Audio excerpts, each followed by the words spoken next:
All right.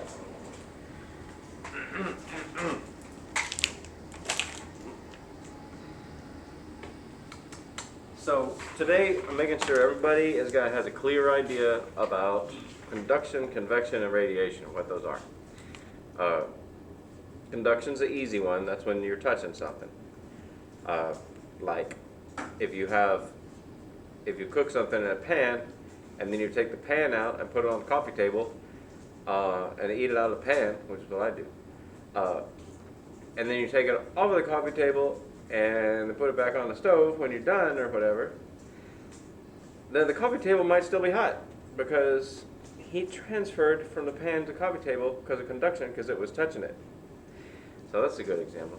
Keep that in mind because you might want to use that on, it's going to ask you, okay, where in this picture is conduction occurring?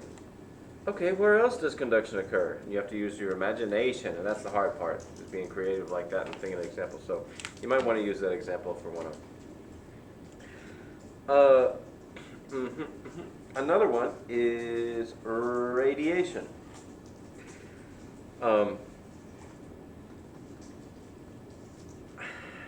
Convection is the more complicated method, but I think radiation is the hardest to imagine, like where it's happening. Radiation is happening. Should I have this on the screen? I had this on the screen. Hold on. As long as this video doesn't stop recording as soon as I click something else, I'll just buy it. Where am I? Right here? I hope video's still on. I just clicked on it. Oh, that's not on. Okay. Oh, do it very soon. All right. So. I guess I could put it back on the video just to make sure. So in this hot plate here on the first example, let's do convection next. So the hot plate is hot, and it's touching the glass, and the glass is getting hot, and the glass is touching the water, and the water is getting hot. All that's conduction. But when the water gets hot, it expands a little bit. People will tell you that water is not compressible, that it has a constant volume. That's a lie. It's slightly compressible and slightly expandable. So the water will expand, and the hot water will be less dense than the cold water, and it will float up to the top. And then it will transfer its energy up here to the air, and also it's not next to the heat source anymore, so it's not getting hot anymore, and it'll contract, and then it'll sink. And then it'll get next to the heat, and then it'll expand, and then it'll float up, and then it'll get rid of its heat, and then it'll contract, and then it'll fall down, and so on. Convection is often a cycle like that, where it'll repeat over and over again, but not always.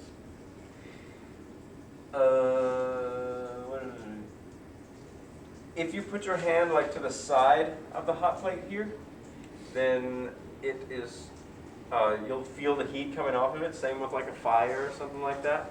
That's radiation. It's not just this is hot and it's touching the air and the air is getting hot and the air is touching your hand and your hand's getting hot. It's like you can feel that heat coming off of there. It's strong. Like if you go too close to a fire, like a campfire, that's a lot of radiation coming off, and it feels like you're getting like instantly sunburned or something like that. So, but it's infrared light. That's what that heat is. I have another example of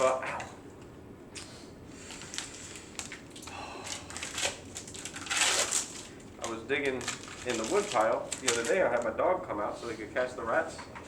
And two big rats came out and he didn't catch them. I had to catch one of them for him. Anyway, imagine that I am a ceiling fan. Are you looking at me? Did you know your ceiling fan has two modes? Winter mode and summer mode? I'll show you. Here we go. Which way am I going? This way. Okay, which way is the air being pushed? Huh? Yeah, up. So what happens in winter mode, this is winter mode, is the air goes up and it comes down and goes down the wall and then comes back up. So it's, oh god, it's taking the hot air that has risen because it's less dense and is up there next to the ceiling and putting it back down and distributing that heat down instead of just letting the hot air sit up there and you're still cold down here on the couch. In summer mode, oh, this is bad. Bring it down.